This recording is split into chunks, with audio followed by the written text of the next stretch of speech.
Pelo que eu entendi, você defende que a urna eletrônica é tão confiável quanto os políticos que se elegem com ela?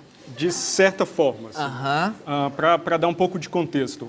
No Brasil, a gente adota um sistema que é chamado na academia de primeira geração, porque ele depende do registro da contagem puramente eletrônica dos votos. A gente está depositando toda a confiança numa equipe de programadores que produz o sistema que faz parte da autoridade eleitoral, né? No caso o TSE. Todos os outros países que adotam um sistema de votação eletrônica, eles usam sistemas que produzem também um registro físico do voto, por exemplo, em papel. Então, isso permite que você colete esses registros físicos, esses votos, em outra mídia, né, em outra urna, por exemplo, uma urna convencional. E no fim da eleição você pode somar, pode fazer uma apuração para amostragem e ver se o software que está no equipamento está se comportando de maneira honesta. Enquanto era professor da UNB, eu participei de um desses mecanismos de auditoria, foram testes organizados pelo próprio TSE, com uma série de restrições, então a gente tinha poucos dias, a gente teve poucas horas para ver o software de votação e a gente encontrou falhas fundamentais nos mecanismos de segurança desse sistema. Quais são as falhas que você encontrou na urna eletrônica? Certo, então as falhas tinham implicação tanto no sigilo do voto quanto na integridade dos resultados. Então, no Brasil, o sistema deve fornecer sigilo do voto. E é uma responsabilidade da autoridade eleitoral organizar eleições de maneira que o voto seja secreto. E fica fácil saber quem votou em quem pela urna eletrônica? O que nós descobrimos foi o seguinte, executamos um experimento, né? Primeiro tivemos acesso ao código-fonte da urna, né? Que é o que os programadores escrevem. Buscamos nesse código-fonte vulnerabilidades muito bem conhecidas já na área, então conhecidas na época há 17 anos, e encontramos uma vulnerabilidade fundamental no único mecanismo que protegia o sigilo do voto. Vou explicar. Quando a gente vota na urna eletrônica, os votos não são armazenados na ordem que eles foram depositados. Então, a urna eletrônica vai armazenando os votos de maneira embaralhada. Exatamente quando a gente vota em papel e as cédulas vão caindo fora de ordem. Para embaralhar e manter o sigilo, você não sabe que o número 1 votou em X, o número 2 votou em X. Exato. Embaralha. Durante os testes, nós descobrimos que reverter esse embaralhamento era muito fácil e dependia apenas de informação pública. Então, a gente conseguiu fazer isso durante os testes, mesmo com todas as restrições, para uma eleição simulada lá, com até 950 votos. Você está me dizendo que não é nada difícil quebrar o sigilo de quem votou em quem? No sistema que nós, na versão do sistema que nós analisamos em 2012, era trivial descobrir em quem o primeiro eleitor votou, o segundo eleitor votou e assim por diante. Sem, no entanto, descobrir quem era o primeiro, o segundo e o terceiro eleitores. Mas essa informação, por exemplo, pode ser obtida por um mesário malicioso que monitora essa informação. Além disso, o sistema de votação também armazena a hora que cada pessoa votou. Então, se você quer, por exemplo, descobrir o voto de uma pessoa importante... Você lê o livro? Você, não no livro, mas em arquivos públicos também, então arquivos eletrônicos. Então, você consegue, pela hora que a pessoa votou, descobrir a posição dela na fila e recuperar com certeza matemática aquele voto específico. Então, é um voto, às vezes, de uma celebridade, de uma pessoa ilustre, um industrial. Por que a urna precisa registrar a hora que você foi votar? Eu não sei. Talvez eles queiram, por essa hora, monitorar quanto tempo, em média, cada eleitor demora votando. Mas daqui de onde eu estou, de leigo, me parece que é muito fácil tirar o horário do voto, por exemplo. Sim. E há 17 anos não tiraram. Então, daqui de onde eu estou, de leigo, me parece que é porque querem deixar uma brecha, um motivo existe para isso. E não me parece que é um bom motivo. É muito difícil separar malícia de incompetência nesses casos, né? Então, nesse caso, o que eu posso concluir é que essa informação não há necessidade, eu não vejo necessidade de registrar essa informação. Bem, era uma característica do sistema que nós observamos. E aí, malícia e incompetência, falou em coisa pública no Brasil, anda junto. Pois é. Adulterar voto é fácil ou difícil na urna eletrônica? O teste com sigilo do voto a gente pôde executar experimentalmente. Então, a gente simulou uma eleição, recuperou os votos em ordem e mostrou que era perfeitamente factível. Desculpa, só pontuando aqui, outro item. Sigilo, facílimo quebrar, segundo os testes. Sim, agora, demonstrado experimentalmente. Manipular o voto, alterar o resultado de uma eleição através da urna. Exato. Então, nós encontramos as condições que permitem um agente, tanto interno quanto externo, manipular o software que é executado nas urnas eletrônicas. Não necessariamente com uma intervenção manual em cada sistema, mas em alguns pontos, às vezes, que distribuem o software para várias urnas. Para quem mais leigo como eu, o que é um agente interno e o que é um agente externo? Um agente interno é alguém que trabalha na justiça eleitoral, né? Então ele tem certa prerrogativa, certo privilégio de acesso ao sistema. Que seria, no caso, um infiltrado de um partido. Poderia ser, sim. Ou do governo, ou de outro partido, que um agente vai lá e altera. malicioso e tem acesso privilegiado, por exemplo. E o externo? O externo seria alguém que, às vezes, ele pode ter sido um ex-programador, um ex-funcionário da justiça eleitoral, mas ele é financiado por um partido político e não está dentro da justiça eleitoral. Ele é da máquina ou do governo ou de outro partido? Não, é do TSE? Autônomo, assim, é um autônomo. É um alguém agente. Que pode ser pago para fraudar uma eleição. Então, basicamente, o que protege o software de votação, que é instalado nas urnas, país afora, é uma chave criptográfica, é um segredo. Idealmente, a gente deve ter um segredo distinto para cada urna, porque é exatamente a mesma analogia das chaves, né? A gente não tem as mesmas portas, a gente não compartilha segredos de chaves entre portas de casas distintas. Cada porta tem a sua chave. Uhum. E o que a gente observou é que 500 mil de equipamentos, todas as urnas eletrônicas, compartilham o mesmo segredo. E esse segredo ainda era armazenado de maneira completamente insegura, assim, que, novamente, voltando àquela analogia, remete a você colocar a chave embaixo do tapete, né? E confiar que com uma chave está embaixo do tapete, ninguém vai descobrir que ela está lá. A diferença é que essa chave abre todas as portas, exato, basta não que ela só vaze aquela. uma vez. E foi curioso, porque quando essa informação se tornou pública, o TSE publicamente defendeu isso com uma decisão de projeto que fazia sentido. Mas eu não consigo me convencer disso, porque não é razoável contar um segredo, de certa forma, para 500 mil de equipamentos e imaginar que ele vai continuar seguro ou vai continuar secreto. E desculpa, não é um segredo, é o destino de um país. Sim, de fato. Agora, eu como leigo, mais uma vez, daqui me parece que tudo não são problemas difíceis de consertar, são problemas que existem há 17 anos na urna, são problemas que merecem uma satisfação e que ninguém conserta, ninguém dá uma satisfação. Daqui de onde eu estou de leigo, me parece que um motivo por trás tem. Você como especialista, o que te parece? O que eu observei, esses problemas, essas vulnerabilidades não são tecnologicamente avançadas, são coisas que eu ensino para os meus alunos de graduação a não cometer. Estudantes em formação conseguiriam resolver os problemas da urna eletrônica que há 17 anos o TSE não resolveu. Sim, talvez não da melhor forma, né? Mas melhor do que está hoje. As soluções estão nos livros-texto, não são soluções tecnologicamente sofisticadas. Assim. O TSE defende muito que a gente precisa no Brasil de um sistema sem nenhum tipo de registro físico do voto. Mas sistemas que não têm esse registro físico, eles também não permitem recontagem em caso de suspeita de fraude. Porque qualquer recontagem vai sempre contar os registros eletrônicos que já podem estar fraudados. Então, você precisa de um registro físico conferido pelo eleitor para poder fazer uma recontagem e tentar descobrir se o software foi adulterado ou não, por exemplo. E o que impede de uma urna eletrônica gerar um registro físico ou então de votar da forma eletrônica e também na forma tradicional?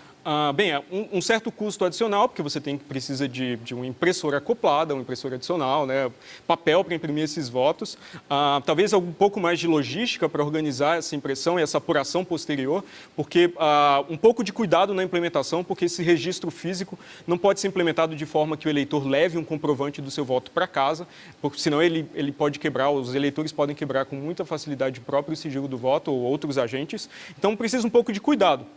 Mas é assim que funciona em todos os outros países. Então, eu não entendo por que o Brasil necessariamente tem que ter eleições menos transparentes. Esses são mecanismos de transparência eleitoral. Então, para citar um exemplo recente, quando máquinas de votar, também de primeira geração, né, com apenas registro eletrônico dos votos, na Índia, foram demonstradas vulneráveis, a Suprema Corte de lá determinou que, a partir das eleições desse ano, todos os equipamentos teriam que produzir registros físicos do voto. E no Brasil, o entendimento é o contrário, é que qualquer registro físico do voto ameaça, por algum motivo, quanto mais transparente ficar, pior é aqui. A característica mais importante de qualquer sistema de votação é transparência, as características, né, são transparência e confiabilidade, onde o segundo é um pouco o resultado do primeiro. Né? Então, transparência talvez seja a característica mais importante. Então, essa agilidade nem entra. É desejável, mas não adianta nada você ter apuração ou totalização muito rápida quando você não consegue ter um nível de confiança razoável no que você está somando, né, nos votos que você está somando. Eu queria fazer um outro registro eletrônico seria igualmente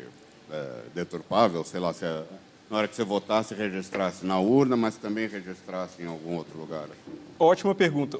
No Brasil, o TSE alega que esse arquivo dos votos embaralhados, que eles chamam de registro digital do voto, é um mecanismo de recontagem. Mas ele é produzido pelo mesmo software, pelo mesmo programa que soma os votos. Então, se o atacante toma, o adversário, o fraudador, né, toma controle do software que conta os votos, ele também produz um registro dos votos embaralhados que é compatível com aquela contagem. Então, você precisa de uma outra mídia, de fato, até para aumentar o custo de ataque, porque agora o atacante, o fraudador, tem que manipular de maneira compatível vários registros e também você tem uma trilha verificada pelo eleitor, no caso, independente da trilha eletrônica, dos votos armazenados de maneira eletrônica. Rápida, igual, né?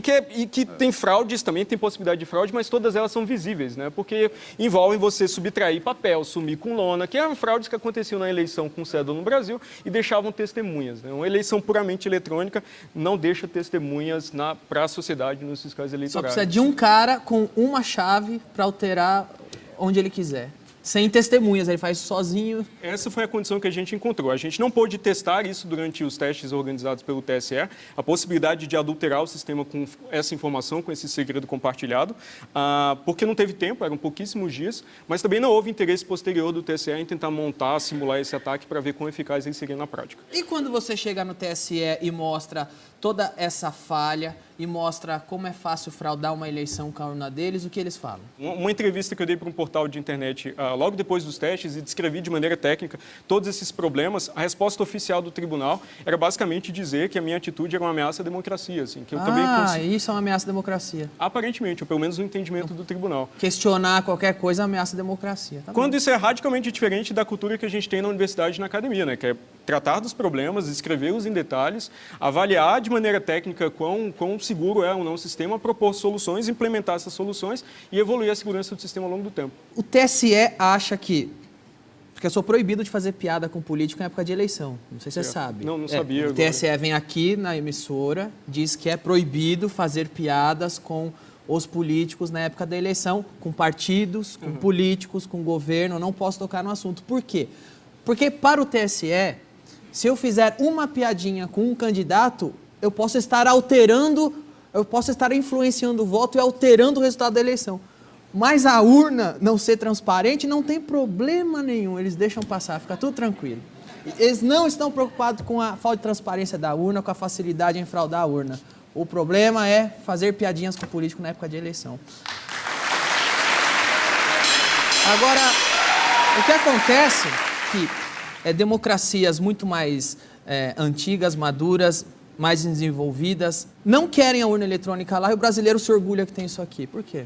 Para citar alguns exemplos, na Alemanha tem um entendimento muito diferente e interessante, que eles chegaram a utilizar sistemas com essas mesmas características, mas um entendimento da Suprema Corte de lá é que um sistema de votação utilizado pela sociedade para eleger seus líderes não pode exigir conhecimento de especialista para uma auditoria. Porque assim, se você não precisa de conhecimento especializado para fazer auditoria, toda pessoa de fato é um fiscal, é um auditor, né? Então lá, o entendimento da Constituição, da Suprema Corte de lá, é que um sistema desse simplesmente é inconstitucional e não pode ser utilizado para eleições oficiais. Então, o que eu acho um entendimento muito interessante, porque eles tentam adotar algo que é diretamente observado ou auditado pela população. Então, aqui há sempre uma concentração desses poderes de auditoria. Então, atualmente, por exemplo, fiscais de partido político podem auditar o sistema de votação. Eles podem ir ao TSE e examinar o código-fonte, mas o TSE exige a assinatura de um termo de sigilo para isso. Então, eles podem ver o sistema, características técnicas do sistema, mas não podem falar para prestar contas para a sociedade do que é feito, da qualidade do sistema lá dentro. Então, há uma obsessão com o controle e a falta de transparência é endêmica em várias etapas do processo. Bom, tá bom.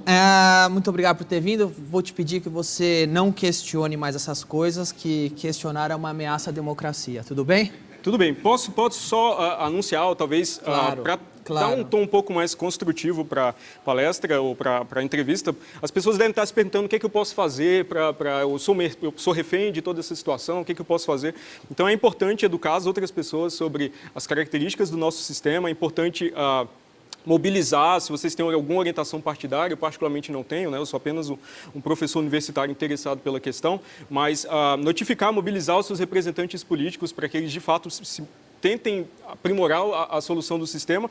Há pouco que a sociedade pode fazer, porque, como eu disse, o poder de auditoria é muito concentrado em certas esferas, mas esse ano, ainda para essas eleições, a gente está tentando organizar um esforço coletivo para auditar a segunda parte do processo eleitoral, que é a totalização, né? A soma dos resultados parciais dos resultados produzidos por urnas eletrônicas.